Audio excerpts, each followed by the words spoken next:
welcome to When Calls the Hallmarkies. This is a show where we break down what is happening in Hope Valley each week, and we have the big finale. This is huge kinds of news. This is going to be so fun to talk about. It's season 8, episode 12, The Kiss, and we can have some of those Band-Aids that Ned invented for Team Nathan. This is going to be great. And I'm Booker Rachel Wagner. Caroline's here. Hey. And Ruth is here. Hi. Well, let's just not bury the lead. Let's talk about it. That we have the end of the love triangle, the big reveal. We'll dive into sort of the nitty gritty, but overall, what did you think, Ruth, about her picking Lucas? I know you have been ambivalent as far as both of them. You fine either way. Did it work for you? It was fine. I have been expecting it all season, that this is the way it was going. The really interesting thing is I originally picked Lucas for her, and I was in the minority way back when. Like, I was in the super minority because I love Chris McNally and I know who he is, and I wanted him. Not that I didn't know Kevin McGarry, but I mean, I picked it based on I know who Chris is, and he's a bad boy, and I like and I thought, oh, that'd be kind of fun. And then I kind of thought the show might be going towards Nathan, so I was like, okay, we'll go with Nathan. And then I just got to where I don't care, whatever. And then I could just tell I was not overly surprised. I don't think it's overly realistic, but this is a show. I mean, overly realistic as far as the time period goes, I don't think this would have happened because teachers and saloon owners, but actually then, as I pointed out to my mom, the saloon owner, I mean, what kind of saloon does Lucas even run? It's not a saloon where you have saloon girls and people getting drunk. Yeah, they literally had the school in the saloon at one point. Yeah. So I mean, it didn't bother me. I really wasn't surprised because I've been expecting it all season.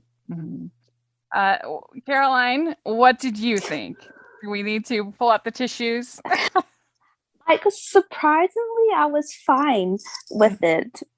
Like, I was shocked. Like, I was like, oh, I knew it was coming. Like, when she said, okay, Nathan, like, we need to talk. I'm like, okay, I'm ready. Like, it's going to happen. And then, like, I knew it was Lucas then. I'm like, okay, I'll live. It's a TV show, like, fictional characters. Like, but then, like, I started thinking, I'm like, maybe I'm like Elizabeth and I was projecting like Jack on Nathan, and like I wanted that relationship in season 5, and I'm like, okay, Nathan, but like I'll live with watching Lucas and Elizabeth. Like, I'll be fine. Like, it'll be good. Yeah. So I do relate to how some of the Hardys are feeling, because I was a huge How I Met Your Mother fan, and when Ted picked Robin, spoiler alert, on the finale, I was so mad. It was actually the first video that I really did on YouTube on my channel, where I spent about 40 minutes just basically crying and talking about how I was so mad, and I still hate that decision. It was awful. And so I get it. I understand. We get caught up in these stories, and it's hard. And I think that overall I'm pleased with, I was surprised because I didn't think that they were going to pick Lucas. But I'm pleased because I think it's going to make the show a lot better. I just think there's more stories to tell. There's more conflict that's interesting. It's going to be a better show. And I've said that from the beginning, that picking Nathan is just going to be more of the same stories. Not that they're exactly the same, but there's a lot more difference between Nathan and Lucas. And I just feel like Lucas is the more interesting choice. Mm-hmm. And I'm excited to see like Nathan and Lucas become friends and Nathan in a relationship. So I'll be fine. Like I'll live but I was upset watching it, but like later on, and like I'm like, it's a TV show. Like it's like it doesn't affect my normal everyday life. Like I'll be okay. I don't think it totally makes sense to the season. Like there's lots of parts where I'm thinking that doesn't really make sense now. Like for instance, the hand holding scene, you know, where she's holding the hands of her loved one, her beloved. Like, why did they include that? That was just very, I mean, they were definitely leading on their audience to believe that she was going to pick Nathan. I totally understand why people thought that she was going to pick Nathan. They just had the surge scene in the previous episode, and they haven't had Lucas in her house for some reason. Yeah, exactly. I said this either last night or this morning. I can't remember. Like I would be okay with Lucas if they didn't drag this on, and like maybe episode 4 they would have ended the triangle. Yeah, like episode 12. Yeah, I mean, but that's very When Calls the Hardian. I mean, they stretched Jack and Elizabeth to the point of madness, and I couldn't believe it. But here's kind of my main points of why I think it makes sense, and then we'll get into the nitty gritty of the episode. But Lucas actively tried to win her hand and date her. Okay, Nathan never did. Never. They have not shared a meal together, Nathan and Elizabeth. Never. Lucas encouraged her writing and got her book published. That is not something that Nathan ever did. Lucas built a library for her. I mean, that's pretty big. Actively believes in marriage. I mean, you think about how upset he was about his parents' marriage. That's true. That's true. Right? And so that says, I mean, not that Nathan doesn't, but we've never heard him talk about particularly wanting to get married or anything like that. And that's true. My last point is just that it'll make better TV. So I'm a fan of that. Yeah. Hashtag good TV. But I love both Kevin and Chris. I think. Oh, me too. Yeah. So it would have worked either way, but it worked out with Elizabeth apologizing to Rosemary. She makes a basket of forgiveness muffins, which would win my heart because I love muffins. I was so glad that happened early in the episode. Like we didn't have to wait. I was already on pins and needles waiting for them to, talk. I'm like, come, just do it. And finally it happened. I'm like, yay. Well, and I like that the show has acknowledged that Elizabeth has been kind of unlikable. You know what I mean? They're not trying to pretend that she's been this like pillar of virtue, like you sometimes get with these shows. And I kind of like that she apologized, and because she was driving me crazy. Yeah. So, and we get a great scene between Rosemary and Elizabeth, and Rosemary says, some people come into our lives for a reason, some for a season, and some for a lifetime. What do you think of that, Ruth? Oh, I thought that was I love the fact that Rosemary was so willing and ready to forgive. I mean, because if you think about it, and so willing to this, give her wisdom, it's like she jumped right back in as if there'd been, everything's forgiven, everything's forgotten, which is the way a friendship really should be. We all know that we have those times that come that, I mean, you can't be friends with someone or have any kind of relationship with someone. You're going to have moments where, maybe it won't be quite as long as what it was with Rosemary had, but you're going to have those moments where you get a little ticked off or you're not as close. But it really shows the strength, Rosemary's character, that it's like, Mhm. you know, I mean, I watched that scene so closely, and you see that Rosemary is just so ready to take Elizabeth back. Like, you know, it's all, you know, like it's okay. Like it's just like all in the past, and I'm gonna move on. I'm gonna move right into being the friend that you need right now. And I think she gave her really good advice, something for Elizabeth to really think about. Yeah. Mm-hmm. Yeah. How do you feel, Caroline, about how they've handled Rosemary and Lee in this season? Are you disappointed that they didn't have any baby news or anything like that? Yes, like I feel like they didn't utilize them as much as like past seasons, if that makes Yeah. sense. Like, I agree with you.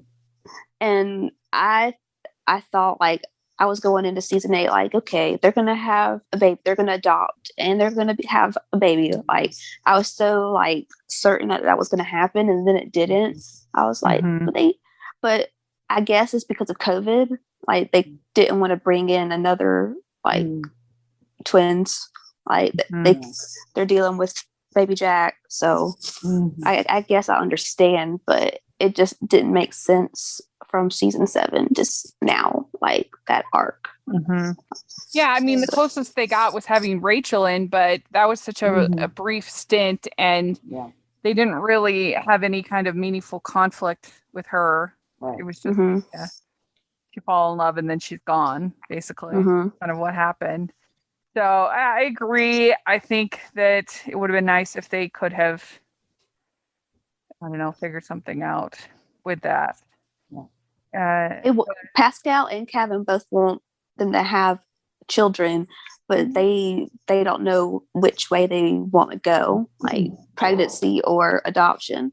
So I think that they're still pushing it, so that's good.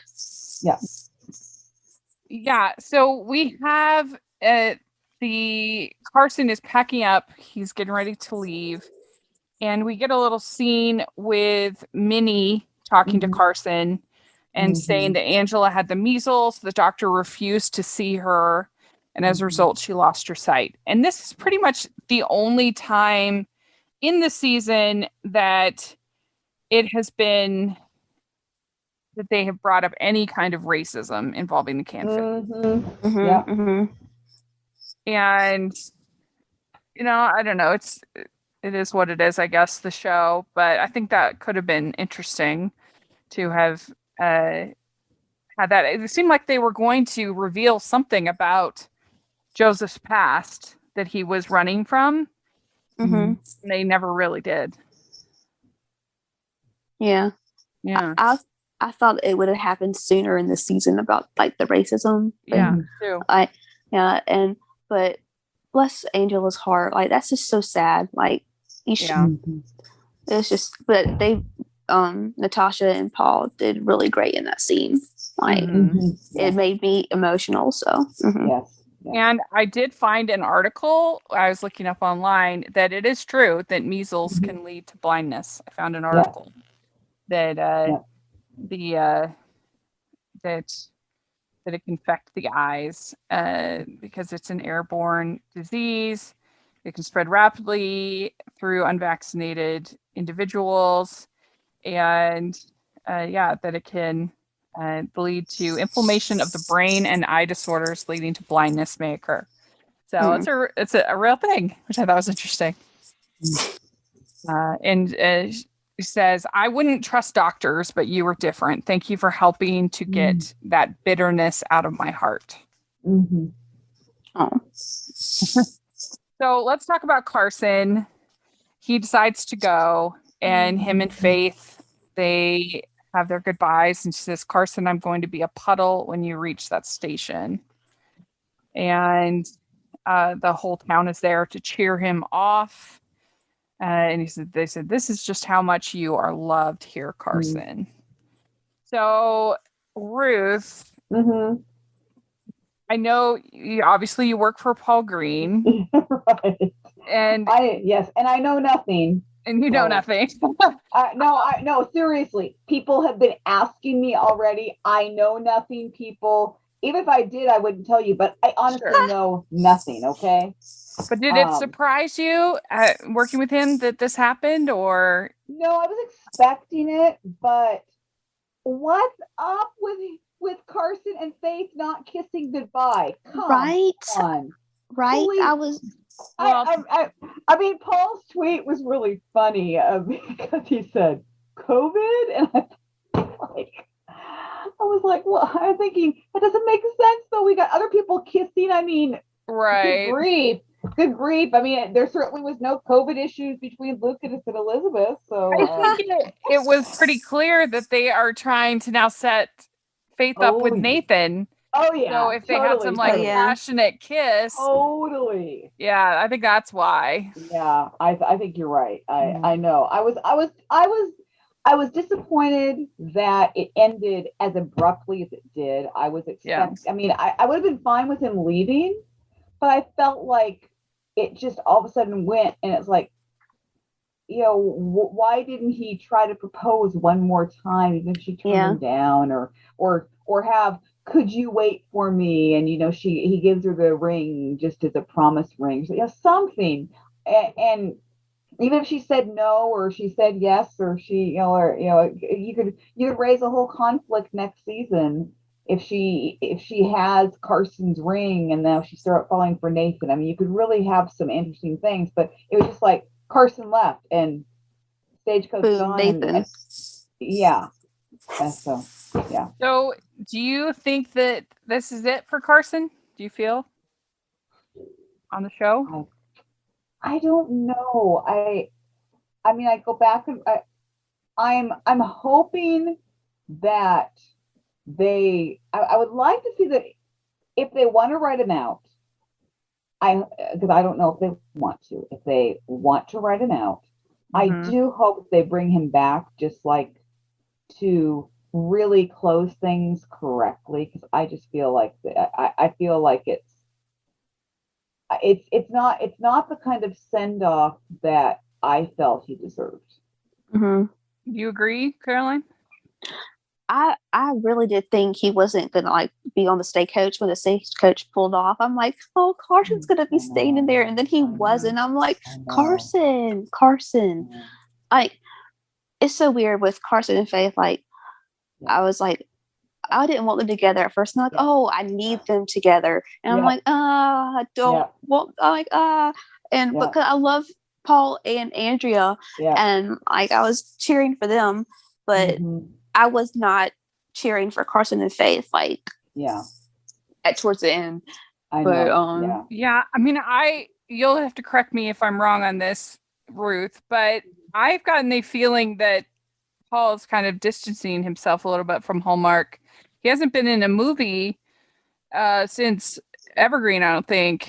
And so I think I get the feeling he's trying to pursue other opportunities. And so that's why I figured, oh, this is it for Carson. Well, he definitely wants to do another Hallmark movie. It just hasn't worked out. I mean, he wanted to do one.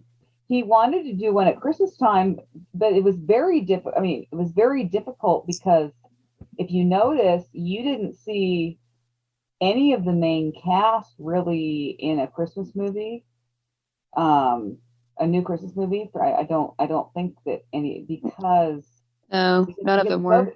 Because of COVID. That's true. And so it was, I think that was part of the problem. COVID really messed a bunch of things up. Yeah, Paul's busy with other pursuits. I'm not saying he's not, but as far as I know, he's certainly not opposed to doing another Hallmark movie. He talks about it. He's asked the fans to talk about it and say, we want to see Paul in another movie. And he talks with Candace Cabaret, and they talk about doing a sequel to Christmas Detour. And if you remember, before COVID came about, he and Rachel Boston were set to do a sequel. Yes. Yeah, it was set. It was actually set, and then COVID hit. I mean, it was set. It was announced. So I don't think that he's done with Hallmark. I question whether he's completely done with When Calls the Heart. I mean, I don't know, because I'm not asking him. And again, if I knew, I wouldn't say anything, but I'm honestly not asking him because I really don't want to know. I would rather just keep it as is. And then from season to season, they don't always know. There's a lot of things that they don't know. There's so many things that go into this. You think the characters, how many times are we watching a network show and you think a character's supposed to come back and then all of a sudden they're gone. And we don't find out till a year or two later what really happened or whatever the case is. And so we'll just see what the next season brings. I'm hoping that he's not completely done, but I also understand if they would like to move him on to something else, or if he would like to move on to something else. I don't know. I mean, I don't know, but I'm not ready to let Carson quite go from When Calls the Heart. I know some people are saying, oh, he's gone, he's done, we'll never see him again. I'm not quite ready to say that. It would be fun to see him come back and Faith is in a different, like another relationship, and see how that goes, because we really don't do breakups in Hope Valley. You know what I mean? And so it would be really fun to see that dynamic, especially with them working together. Yeah. So I would be game for Carson coming back. Yeah. Me too. Yeah. It'll be interesting to see what happens. We also had kind of surprise with Henry Gowan leaving. He gives the list of the mine operators to Bill, and then Henry and Bill shake hands, and he says goodbye. So do we think that, and he also leaves the company in Hickham's hands. Go Hickam. Yeah. It was a good episode for Hickam. Yeah. It was. Oh, yeah. Do we think that is permanent? Do you have any speculation on that? What do you think, Caroline? I don't. Just because Martin's been on the show since season 1, like I don't think he would walk away, but I was wrong about season 8, so who knows what my guesses are. Yeah. But I want him to come back, and I think he is, just by what John Tinker said, like on Facebook Lives. Oh, yeah. I think he's coming back. Yeah. What do you think of that, Ruth? Yeah, I mean, I was a little bit surprised. I wasn't quite expecting him to actually leave, but I did think it was interesting how, as he's leaving, you get the shot of Abigail's cafe. Right. Yeah. And I think that told you a lot. That I have a very strong feeling that if they can get Abigail, they can get Lori Loughlin to come back, if that would all work out, even if she came back in a lesser capacity. I mean, still as Abigail, but not maybe as, not executive producer, not, not all those things. I'm thinking that if they can get her to come back, I would venture to say that Gowan would come back as well. But it would make for a pretty good episode if they are going to have a Lucas and Elizabeth wedding. If they had Abigail come back for the wedding, that would be true. Yes. Yeah. That would be pretty good. I have mixed feelings about that still, but that would be a pretty easy to market kind of thing as far as the show. So Lucas gets a package from his mother for Elizabeth, and it turns out it is her book. So that's pretty fun. Yeah. A single woman on the frontier. It was single mother, wasn't it? Yeah, single mother on the frontier. Okay. Yeah. We also have Robert babysitting baby Jack all of a sudden. Yeah. Yeah. He's Mitty Hickam now, like all the jobs. Yeah, that's true. He's doing the mail, and there's a little flirting between Allie and Robert going on. It's cute. And we get the name of Rosemary's newspaper, the Valley Voice. Yeah. Which is fun. And that scene was cute with Rosie and Lee in the office when she was on the phone. that was really cute. Yeah. I agree. And so then they have her writing an article about everything going on at the school. And I still think that it's unreasonable to have Elizabeth not have some help with teaching Angela, especially when she's not certified. But saying that, I have to say, if I can suspend my disbelief, I guess, I did think that the whole plot with the town showing up for Angela was very sweet and very well. Yes. In reality, I think that she needs help and it wouldn't work. But in fantasy, it was nice. And seeing all the sweet little kids' faces, like I'm like, I missed them this season. Like it felt really strange not seeing them at every episode, and so it was nice that they were in the finale. Yeah, and Minnie is upset with Elizabeth at first because she's not able to have Angela at the school, and but then they all show up to make sure that Angela can participate. Do you agree, Ruth? You thought that was nice? Oh yeah. Oh, I thought that was I thought it was nice. Sure, I think Elizabeth needs help, but I also know that it was something Angela needed, and Angela needed to, and the family needed to see that they were being supported, and and that whatever had happened in the past, which I'm sure that the one time with measles, that's not the only time that they experienced racism, no doubt. And so it was nice to see the town show up and everybody be really supportive.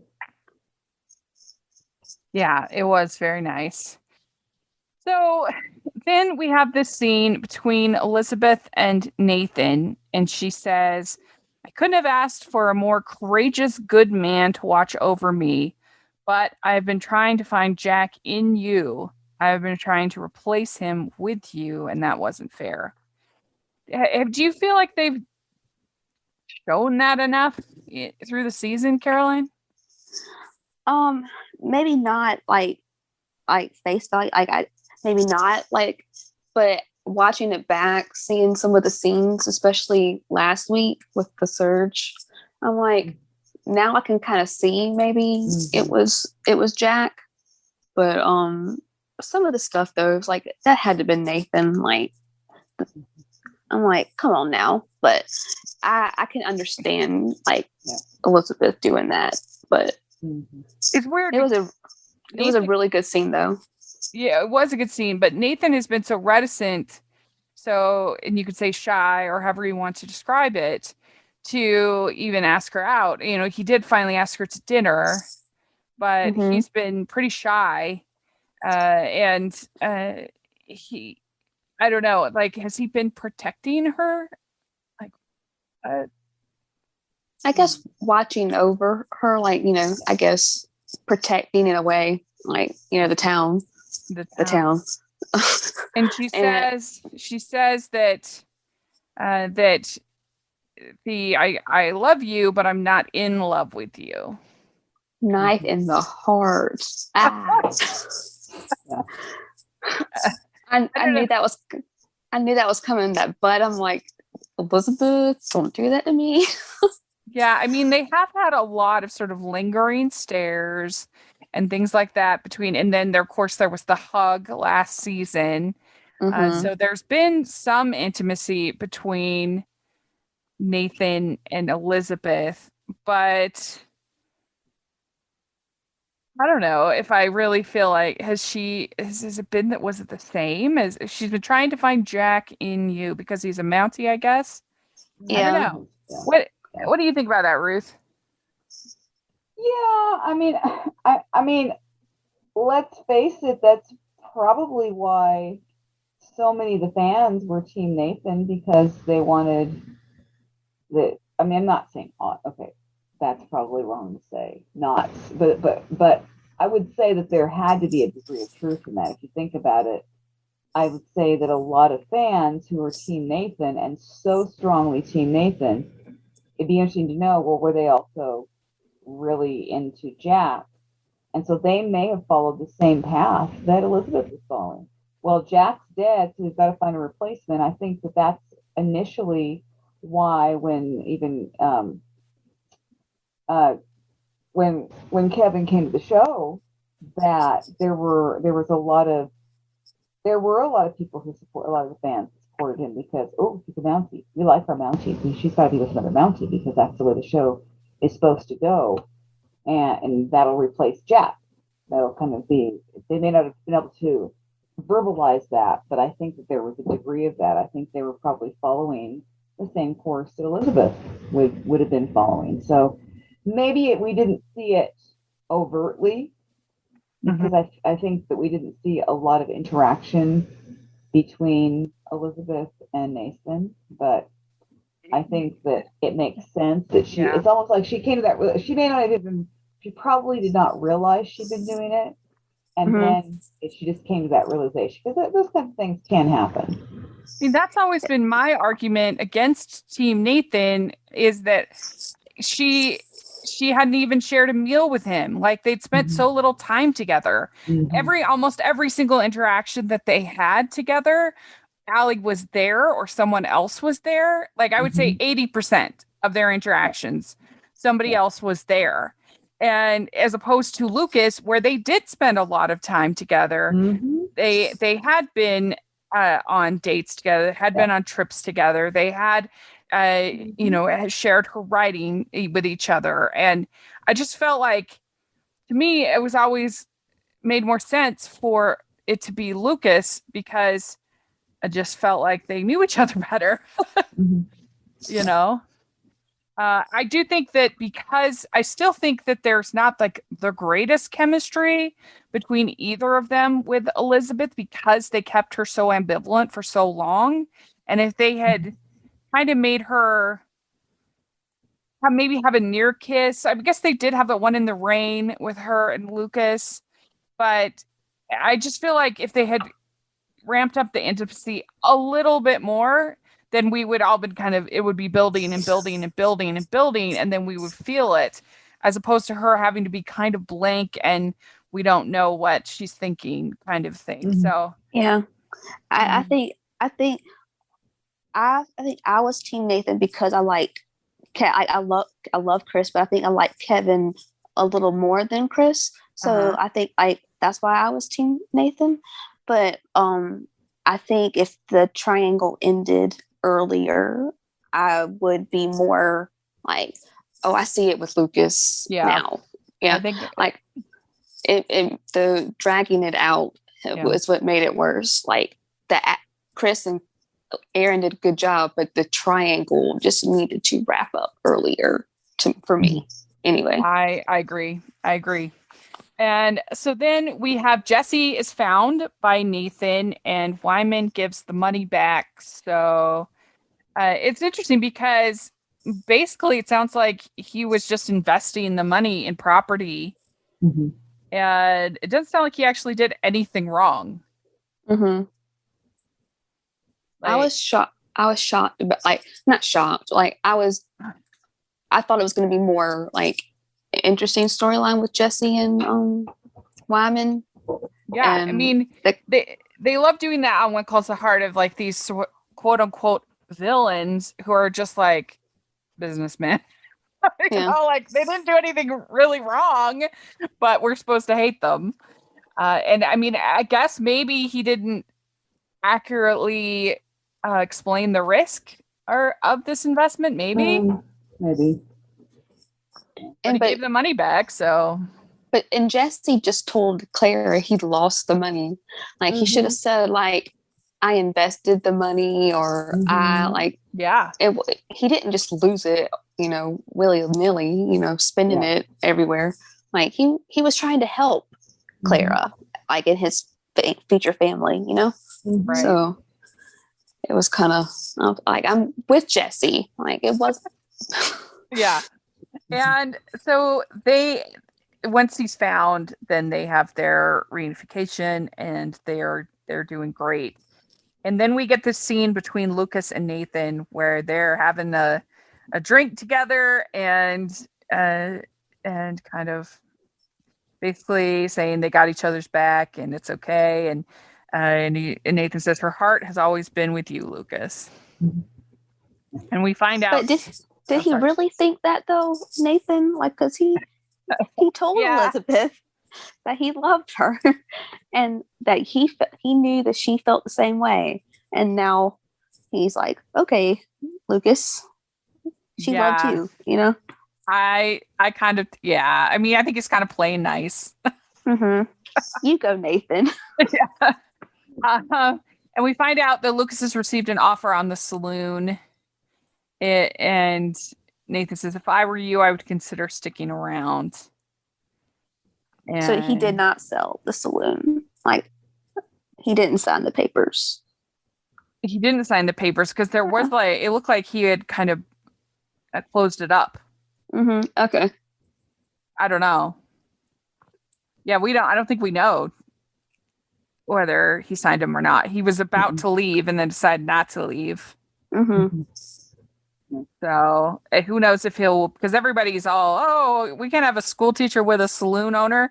And I just posted on Twitter, I said, I had a picture of somebody from the 1910s and I said, if we were worried about realism and When Calls the Heart, their hair would all look like this, like the poofy hair up. Mm-hmm. And technically it's a restaurant and a hotel. Yeah. Like, you know, like it's not like a saloon. Right. And they literally had the children in the saloon teaching school at one point on the show. They've had baby showers in the saloon. They've wedding. Wedding. I mean, I feel like you can't cherry pick what historical accuracy you're going to be upset about, you know, and then other stuff you're like, oh, it's the show. It's you either have to go with them being inaccurate or it's, you know, it's going to bother you. But I don't think it's fair to be like outraged about one thing and then not the others. That's true. Yeah. We have Hickam that is taking signatures for mayor. And yay! And it's him and Fiona, and we get a little more flirting between them, and then we find out later that Lee is going to run for mayor because everybody has to have 3 jobs in this town. But yeah, that was fun, and we get Hickam and Fiona riding the motorcycle, which was fun. Yeah, it was. Mm-hmm. That was a cute scene, and his little bow, his bow tie was so cute. I'm like, oh, Hickam. Mm-hmm. Yeah. Oh.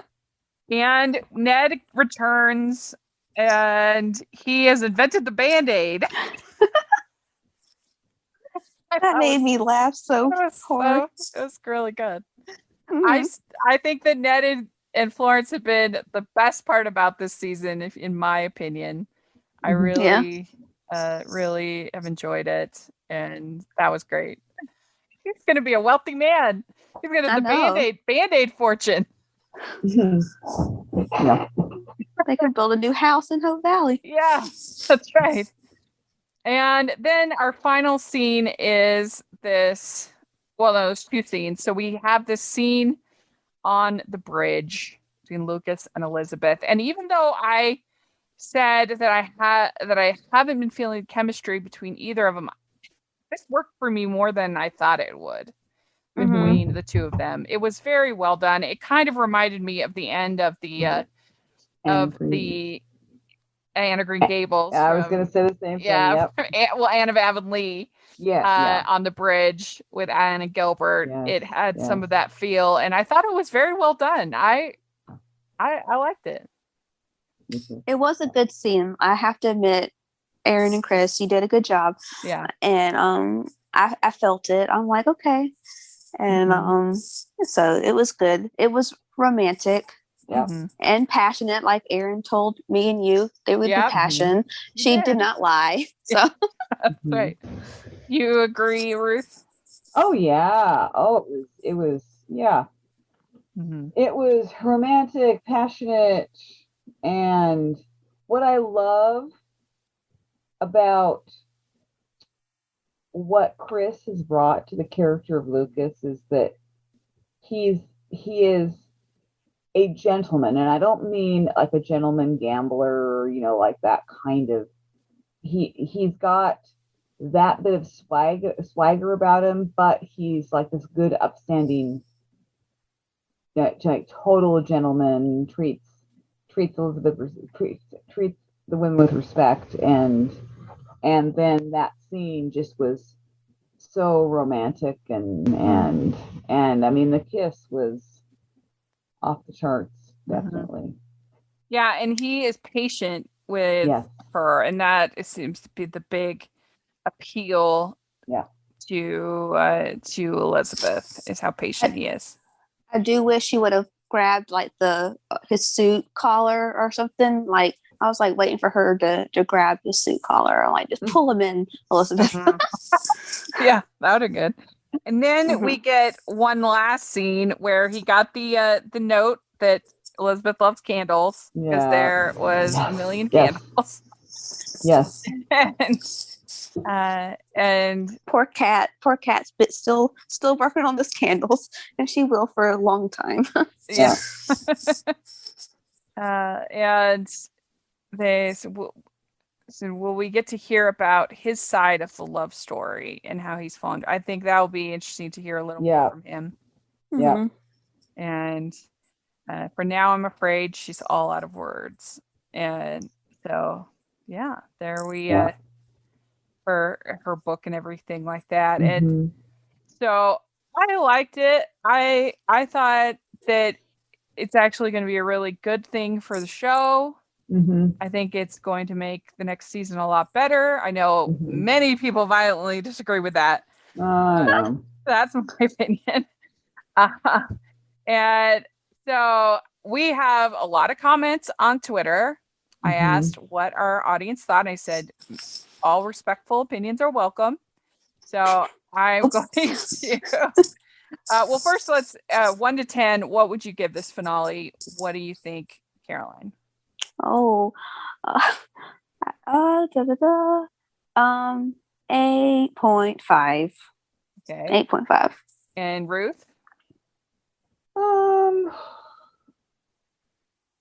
That's hard. I'm torn. I'm going to give him the benefit of the doubt. I'll go with 9. Okay. I will give it an 8.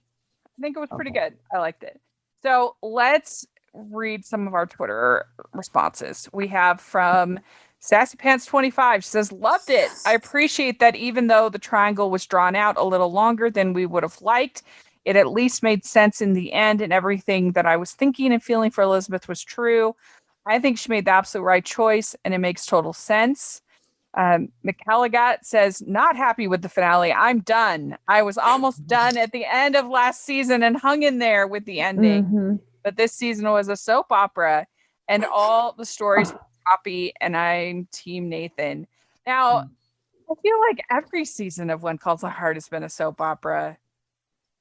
It technically is it's just a Hallmark version, you know? Yeah, it's a drama. It's a drama. It's a historical soap opera. I don't feel like that's anything really that different. I don't know. I mean, I just feel like if you were able to get through how they handled Jack, which I still think was not very well done, in my opinion, that this being the tipping point to me doesn't really make a whole lot of sense. But I know there are a lot of people who agree with her, and they didn't like the way they handled it. So, what are you going to do? Because Nathan's not going anywhere. Like he's going to be on the show. Kevin is not leaving When Calls the Heart. Like we're going to still watch him on the TV. Like Dan left, and Jack had to die. So like I think we could handle Nathan not being chosen if we could handle Jack dying. Right. So. Yeah. And We can do it. especially 3 episodes after the wedding, which is just bonkers to me. Yeah. But and then we have this scene, we didn't really talk about it that much, but the scene between Faith and Nathan. So that could be interesting. Faith did want a Mountie in season. Yeah. I think it was season 4. Was it season 4? That she told Elizabeth she wanted a Mountie. So. I feel like they actually have pretty good chemistry, Kevin and Andrea. So Kevin has chemistry with everybody. Bless his heart. Yeah. So Sherry Claire says, I loved it watching the children and their parents rally around Angela Canfield, Rosemary's inaugural publication, Henry going off to be with his son, and hopefully bring Abigail and Cody back when he returns. Lucas and Nathan's conversation in the saloon, all of it. So here's Hardy Kristen says, glad Rosie and Elizabeth made up, and the Hope Valley kids are amazing. Hoping Gowan comes back with Abigail and happy with her choice. Let's see, a couple others. We have Jay Ledoux says, Jay Ledoux says, honestly, I would have been happy regardless of who she chose. I watched the show for more than seeing Elizabeth with one of the men. They both loved her. Nathan said it, and Lucas showed her. The fact that Lucas backed away because he wanted her to be happy, even if it was with Nathan. And a couple more. We have Julia 4358 says, I don't expect the show to be 100% authentic to the times, but I do expect it to at least be a reflection of the time it was written and is strayed from the faith-based show it originally was and moved into one that doesn't support the original characters of the show. Disappointed and done. I don't see how When Calls the Heart was ever a faith-based show. There was more faith. There were more references to faith this season. Yeah, exactly. Other season. So I don't know where somebody comes off saying it's no longer a faith-based show. It was never a faith-based show, though. They literally haven't had a pastor for the last 3-4 seasons, Caroline? No, like they had off and on, but they didn't have a a pastor in town since Frank left. We've had almost no characters praying. The Bible is never brought up, almost never. Right. I mean, it is not a faith-based show. And being a Mountie is supposed to is a faith-based. You know what I mean? Like that's the only thing that can make it a faith-based is her being with a Mountie. Like, you know what I mean? Yeah, the only thing making it faith-based is if you consider just general wholesomeness faith-based. But that's not faith-based. No. Faith-based it's family-friendly. Yeah, Love Comes Softly is way more faith-based, those movies. Oh, yeah. Well, the thing is, they're saying the original characters. Well, did they actually read the original When Calls the Heart? This show is not the original When Calls the Heart. Right. It's completely different. The closest thing you got to the original When Calls the Heart was a pilot movie, and it was just the part in the journal that was being enacted that was somewhat close to the original series. I read the original series because I was so disappointed when I realized that they weren't following the book. Because that was one of my favorite books. And then I said, okay, I'll let it go. And I got it and I enjoyed the show for what it was. So the original characters for the book, when people say they strayed from the book, they strayed from the book like from the beginning. They strayed from the book. Right. Yeah, exactly. And she was with a Mountie for 5 seasons. You know, like it's not like she's never been with a Mountie. So right. Yeah, exactly. Well, last comment is from Natty T. She says, was amazing, more than I have imagined or hoped for. Acting by all was impeccable. We have seen the love story kind of develop in season 6, and it just kept getting better. I didn't expect episode 12 to be that emotional and passionate. I'm blown away, and we'll rewatch it a lot. So for me, I think it's great that they had the guts to to have her end up with Lucas, because like I Mhm. said, I think it's going to make the show a lot more interesting coming forward. And so I think it's great. It was definitely not the safe choice. Right. And so that's my feeling. And yeah, let us know what you think in the comment Yeah. section or on Twitter. We'd love to hear your thoughts. And if you're done with the Please show, be nice. yeah, be nice, be respectful. If you're done with the show, that's fine. There's literally thousands of shows that you can watch. And so go and find something that suits your taste a little bit better if this isn't for you. But Caroline, where can people find you? At Twitter, at Mina Caroline R. Great. And Ruth? Twitter and Instagram, RuthHill74, and Facebook, My Devotional Thoughts, Media from the Heart, and my website is mydevotionalthoughts.net. Great. And you can find me at Rachel's Reviews, all over social media, iTunes, YouTube, and on Rotten Tomatoes. And I just want to say before we sign off that this recapping has been such a positive experience for me. It's been the best part of the podcast, one of the best parts of the podcasting year this year. I was so grateful to both of you, and it's just been a very positive experience getting to do these recaps. So thank you so much. It's been very fun. Yeah. It's been fun. Thanks for having me. Thank you.